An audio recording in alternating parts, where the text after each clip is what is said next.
Selamat pagi, Bapak Ibu dosen penguji Kampus Undikma. Saya Rikardina Vetokluan, mahasiswa PPG dalam jabatan tahap 1 tahun 2025, ingin melaksanakan konseling individual, pendekatan behavior, teknik self-management, dan selamat menyaksikan. Permisi, selamat pagi, Bu. Selamat pagi, Melisa. Silakan duduk. Ya, Bu. Melisa, apa kabar? Baik, Ibu. Melisa, kabar baik. Melisa dari mana ini? Dari kelas, Ibu. Dari kelas. Jam istirahat? Iya, Bu. Iya, jam istirahat. Melisa datang ke sini untuk menemui Ibu. Iya, Bu. Ini sesuai panggilan kemarinnya. Iya, Bu. Ini Melisa, tadi jam apa? Matematika, Ibu. Jam matematika. Masuk kembali jam? Bahasa Indonesia. Masuk kembali jam bahasa Indonesia. Jadi Melisa, terima kasih karena kemarin sudah menemui Ibu untuk mengisi surat pernyataan untuk kegiatan konseling hari ini, dan hari ini Melisa bersedia mau datang untuk menemui Ibu mengikuti kegiatan konseling individu hari ini. Baik, sebelum memulai kegiatan kita hari ini, alangkah baiknya kita berdoa terlebih dahulu. Baik Melisa, kita berdoa menurut keyakinan kita masing-masing. Berdoa mulai.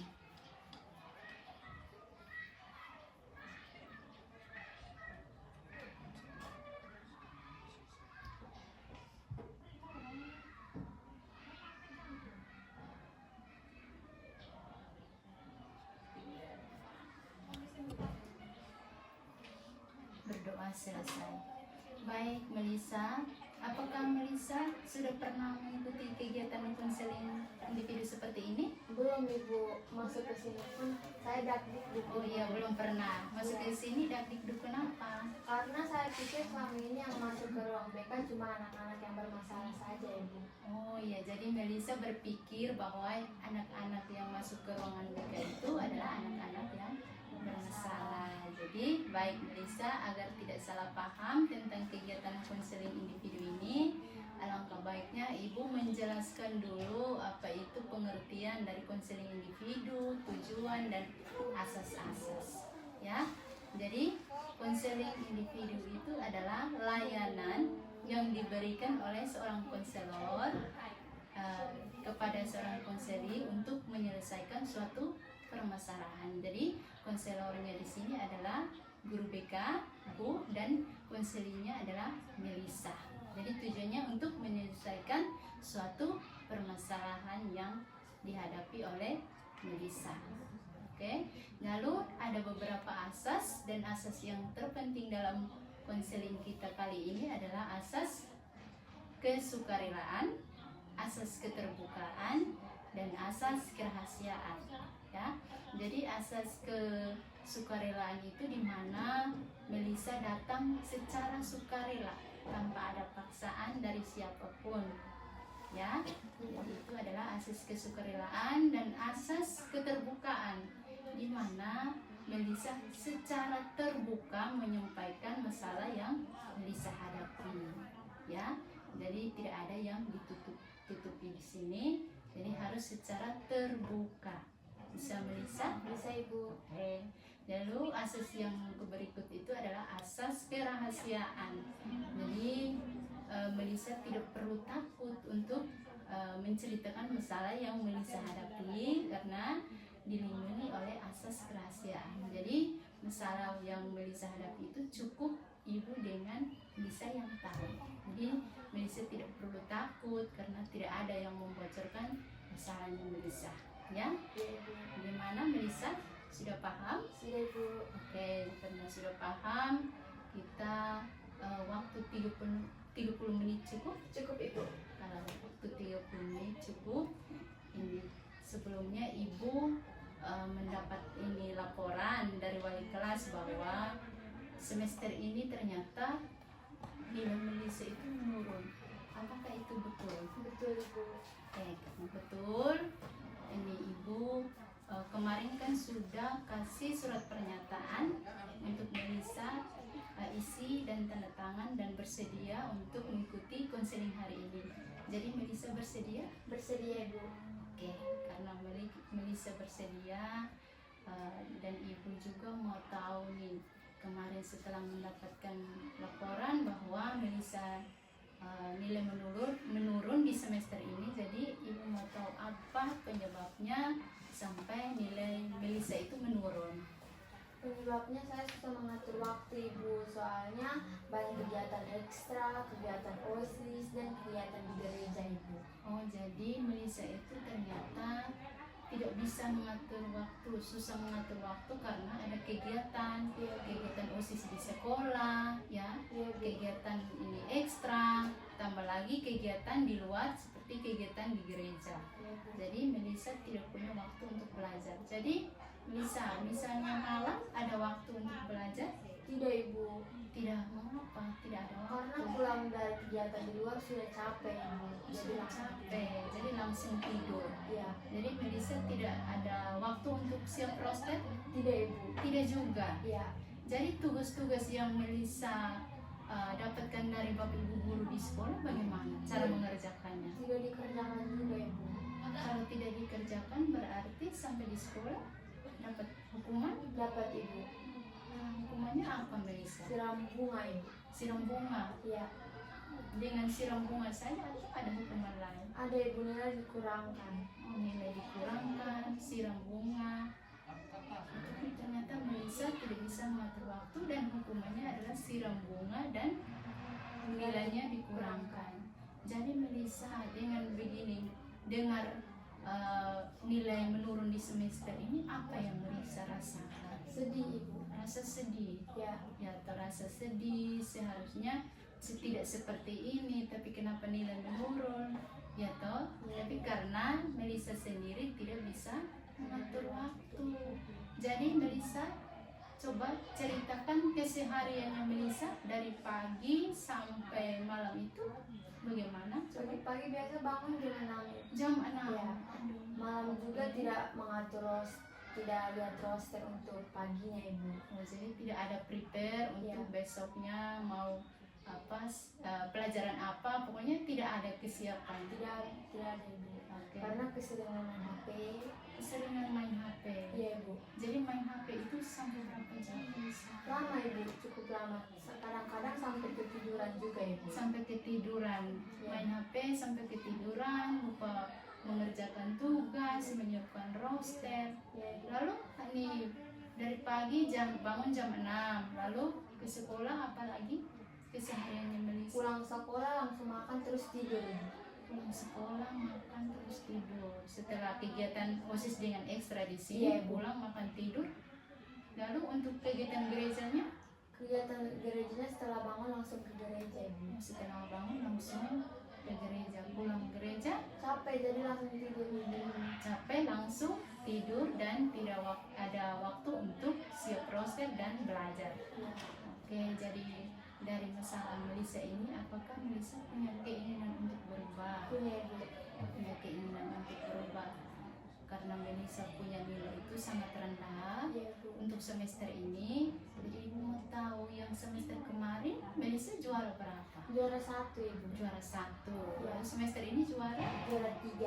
Semester ini ternyata Melisa dapat juara 3. Berarti nilai Melisa itu ternyata menurun. Ya toh, Melisa dari juara 1 ke juara 3. Dan Melisa ini punya keinginan untuk berubah. Jadi keinginannya supaya Melisa dapat mengatur punya nilai tidak menurun, berarti Melisa harus punya jadwal. Nah, bisa Melisa? Bisa Ibu. Oke, sebelum itu Ibu ada video untuk kita nonton bersama.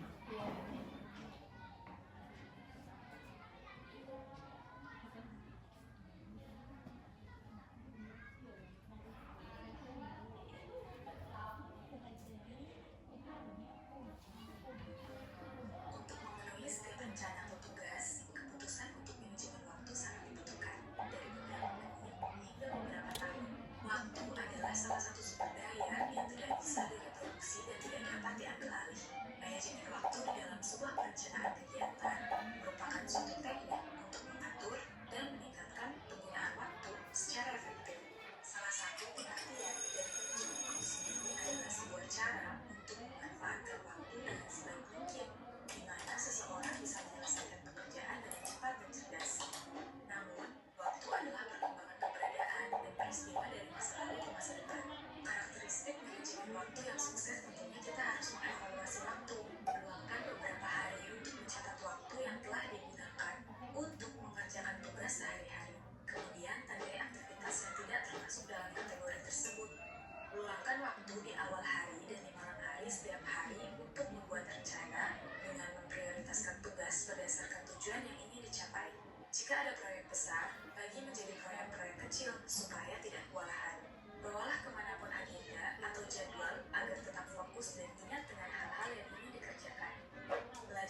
cara yang segan.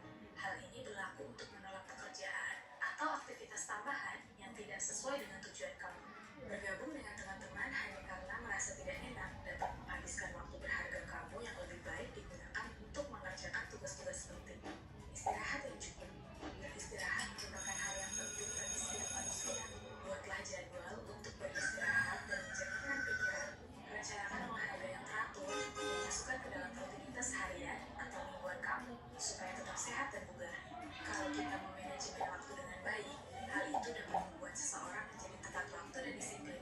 Seseorang menjadi lebih rapi atau terorganisir, meningkatkan moral seseorang dan menjadi lebih percaya diri, serta dapat mengurangi kadar stres dan kecemasan.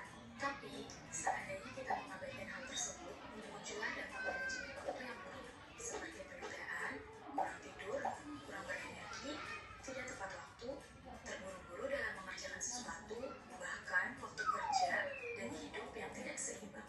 Ketika kamu sedang mengerjakan satu pekerjaan dan fokus kamu teralihkan ke pekerjaan lain, cobalah untuk tidak teralihkan. Hal ini akan menimbulkan pekerjaan yang tidak selesai dengan baik dan menghambat produktivitas. Hal terpenting dari manajemen waktu yang mudah, menyenangkan, dan dapat dipelajari adalah mempraktikkannya secara langsung, dan bukan hanya dengan teori maupun duduk di sebuah seminar.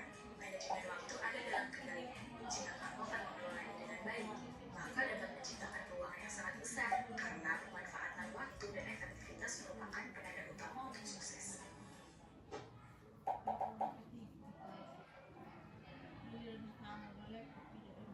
Iya, baik Melisa. Ini dari video ini apa yang Melisa kutip? Yang saya kutip itu Ibu, saya bisa mengatur waktu yang baik dan membuat jadwal baru untuk saya. Oke, jadi Melisa dapat mengatur waktu dengan baik dengan caranya adalah membuat jadwal. Yang kemarin-kemarin kan Melisa tidak punya jadwalnya.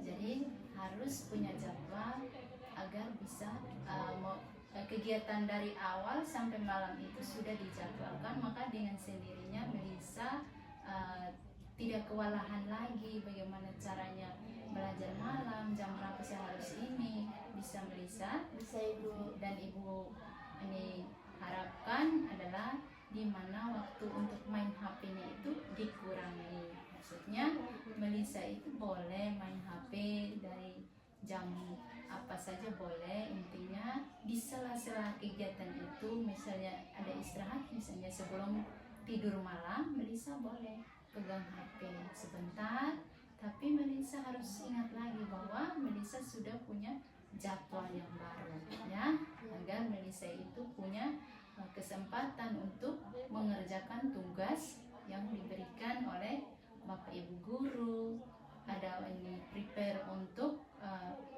ke sekolah besoknya. Jadi sampai di sekolah itu Melisa tidak ada kewalahan lagi bagaimana harus mengerjakan tugas di ini pagi-pagi, atau kalau tidak misalnya tidak kerja tugas mendapat hukuman. Bisa Melisa? Bisa Ibu. Ya. Jadi yang Ibu harapkan adalah Melisa harus benar-benar berubah, harus benar-benar mengikuti jadwal yang sudah disiapkan, di jadwal yang sudah ada. Jadi Melisa itu punya kegiatan yang sudah terjadwalkan dari pagi sampai malam. Jadi Melisa itu tidak kewalahan lagi. Oke Melisa? Iya Bu. Bisa Melisa? Bisa Ibu. Oke, jadi kalau bisa Ibu ada menyiapkan jadwal yang Melisa harus isi. Ini ada jadwal baru Melisa, nanti diisi dulu.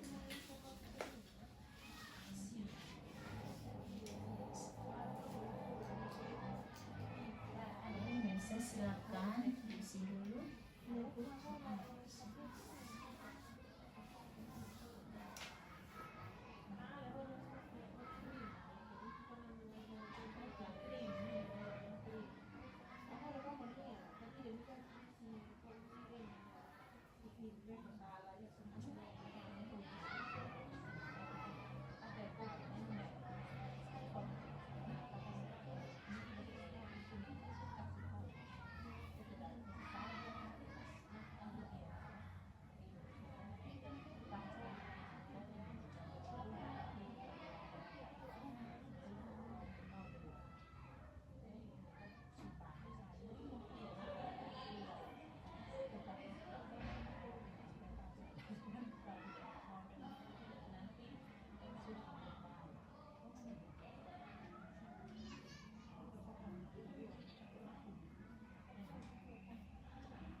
15.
Sudah Ibu? Oke.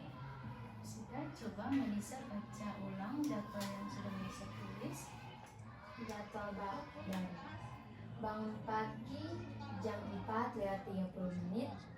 Prepare berangkat sekolah jam 5.00. Doa pagi jam 6.00. Tiba di sekolah jam 6 lewat 50 menit. Pulang sekolah jam 13 lewat 10 menit. Kegiatan ekstra jam 13 lewat 20 sampai selesai.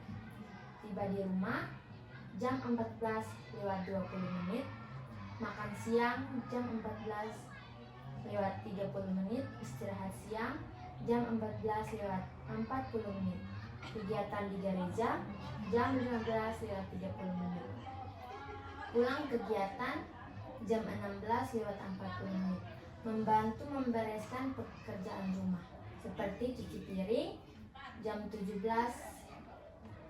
lewat 00. Doa sore jam 18 lewat 00. Belajar malam jam 19.00 sampai 19.40 lewat 45 menit. Makan malam jam 20.00. Prepare sekolah besok jam 20 lewat 45 menit sampai jam 21.00. Istirahat malam jam 21.00. Melisa, ini jadwal baru yang Melisa buat ya Melisa. Ini Melisa punya jadwal baru. Jadi kegiatan yang di luar itu Melisa sudah bisa memanajemen waktu dengan baik. Oke. Jadi di jadwal ini Melisa dari bangunnya jam 6, Melisa di sini bangun jam 04.30. Jadi Melisa bisa pasang alarm di HP atau bisa beritahu ke orang tua untuk membangunkan Melisa di waktu 04.30 menit. Bisa Melisa? Bisa Ibu. Lalu Ibu mau harapkan di sini di mana jam belajarnya Melisa itu Melisa harus prioritaskan ya. Jadi di malam jam belajar dari 19.00 sampai 19.30 45 menit itu Melisa harus benar-benar fokus supaya Melisa bisa menyelesaikan tugas pekerjaan rumah yang diberikan oleh Bapak Ibu guru, ya Melisa. Iya Bu. Ya, biar besok paginya itu tugas-tugas atau pekerjaan rumah yang sudah diberikan kalau sudah dikerjakan berarti Melisa sudah tidak bisa mendapat hukuman. Iya Bu. Ya, bisa Melisa. Bisa Ibu. Ya, lalu selain itu juga di jam untuk prepare berangkat sekolah di jam berapa? Di jam 20.45 sampai 21. Prepare itu Melisa menyiapkan roster-roster yang Melisa punya untuk besok mata pelajaran yang apa itu tolong disiapkan di jam sesuai jadwal yang sudah ada. Iya Bu. Jadi Melisa ini untuk main HP-nya tolong dikurangi ya. Saat mau istirahat di jam 21.00 itu boleh main HP sebentar, tapi harus ingat Melisa tidur lebih awal agar besoknya itu bangun jangan terlambat. Iya Bu. Biar Melisa sampai di sekolah itu bisa fokus mengikuti pembelajaran di sekolah. Lalu Melisa juga harus ini fokus dengan kegiatan-kegiatan OSIS, kegiatan ekstra. Tapi ingat lagi Melisa bahwa Melisa sudah punya jadwal ya. Jadi Melisa boleh ada kegiatan di sekolah, kegiatan di luar, tapi Melisa harus ingat bahwa Melisa sudah punya jadwal yang baru. Jadi Melisa harus terapkan kegiatan Melisa sehari-hari itu harus sesuai dengan jadwal yang ada. Oke, jadi Melisa menurut Ibu ini Melisa pasti bisa Iya ya. Bu. Agar nilai Melisa itu mau kembali baik atau mau mendapat juara satu lagi, Melisa harus sesuaikan jadwal yang ada. Jadi Melisa bisa. Bisa Ibu.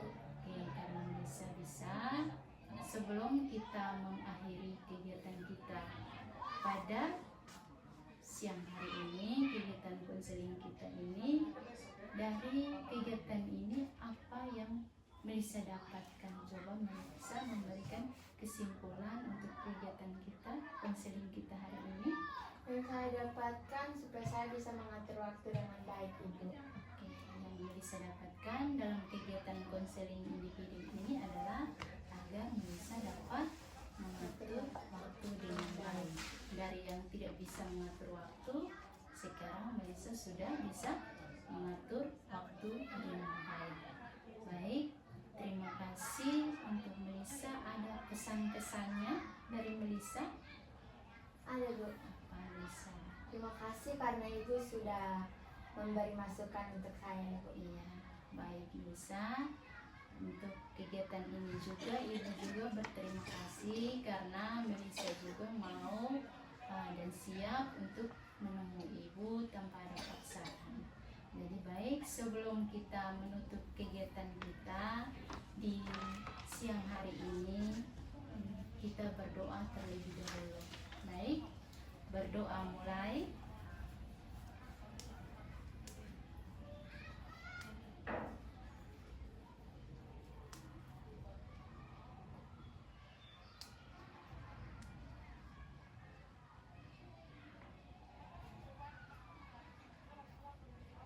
Berdoa selesai.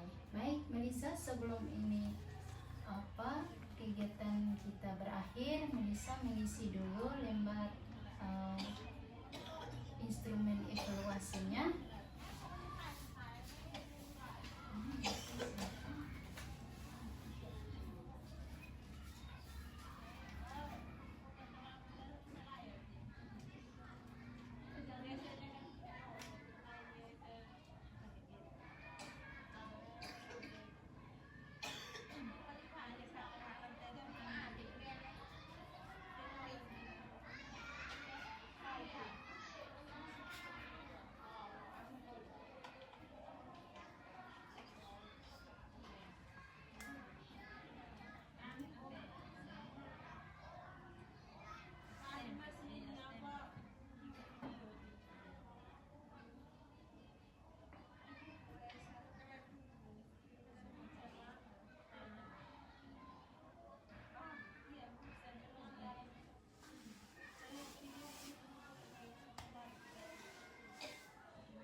siang, ya.